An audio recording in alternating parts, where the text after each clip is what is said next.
La laïcité n'est pas un principe qui devrait subir des accommodements.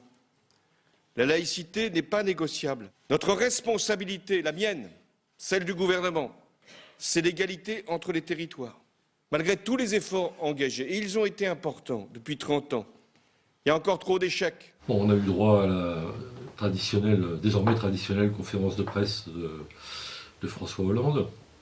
Comme toujours, l'exercice est assez réussi dans la forme, hein, ça il sait faire, c'est un bon professionnel de la politique. Mais sur le fond, il y a toujours cette désagréable impression de flou et surtout d'arnaque en quelque sorte, hein, parce que il a, comme on pouvait s'y attendre, largement développé les sujets sur lesquels non seulement il est à l'aise, mais qui lui profitent, même si ce n'est pas son intention première, de non lui acte de cela, c'est-à-dire l'union nationale, les valeurs de la République après les attentats du mois de janvier, et surtout la laïcité qu'il a exaltée avec force et obstination, en disant qu'il fallait qu'elle s'apprenne dans les écoles, qu'il allait falloir donc remédier à des failles disons, dans l'enseignement, mieux former les enseignants, renforcer les lycées professionnels, etc., etc. Le problème, c'est que c'est assez contraire à la politique économique du gouvernement, qui est une politique de restriction budgétaire, dont on n'a pas vu pour l'instant qu'elle allait, en quoi que ce soit, profiter aux enseignants et aux écoles. De même, sur l'histoire de la mixité sociale, il a été interrogé sur le fameux mot apartheid qui a été prononcé par Manuel Valls. Alors, il n'a pas repris le mot lui-même, il a semblé approuver grosso modo le constat, mais tout ça pour conclure que la politique économique allait se poursuivre en l'état. Et alors il a dit qu'il allait falloir s'appuyer sur les associations. Et oui, mais d'accord, mais pour l'instant la politique du gouvernement les étouffe, les budgets sont réduits. Donc on est toujours dans cette contradiction qui met très mal à l'aise entre des discours bien léchés, qui peuvent être pour les naïfs exaltants, mais qui sont, quand on regarde la réalité, tout à fait contradictoires, tout à fait contraires à la pratique quotidienne du gouvernement.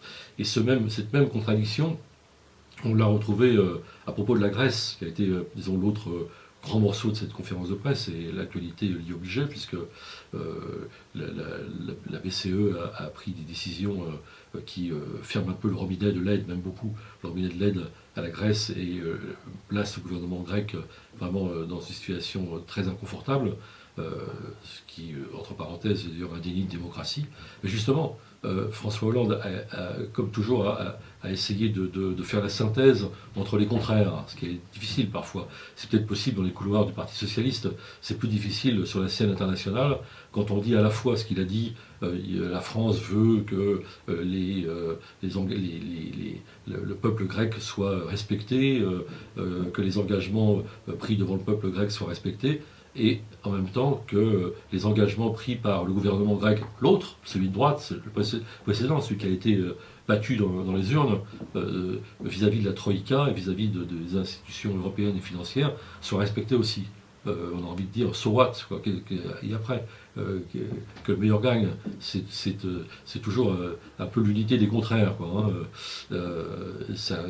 Donc on se dit finalement que ce propos est vain, et on ne sait pas très bien comment il va pouvoir résoudre cette contradiction. En réalité, on l'a compris, puisque il a laissé quand même largement entendre que l'engagement que la France ferait respecter, c'est celui de l'ancien gouvernement grec devant la Troïka. Bon, il a réservé quand même un petit coup de théâtre, mais dont on ne sait pas grand-chose non plus, qui a fait son effet, c'est-à-dire l'annonce de son déplacement à Kiev et le lendemain à Moscou pour essayer de régler avec Angela Merkel la crise ukrainienne.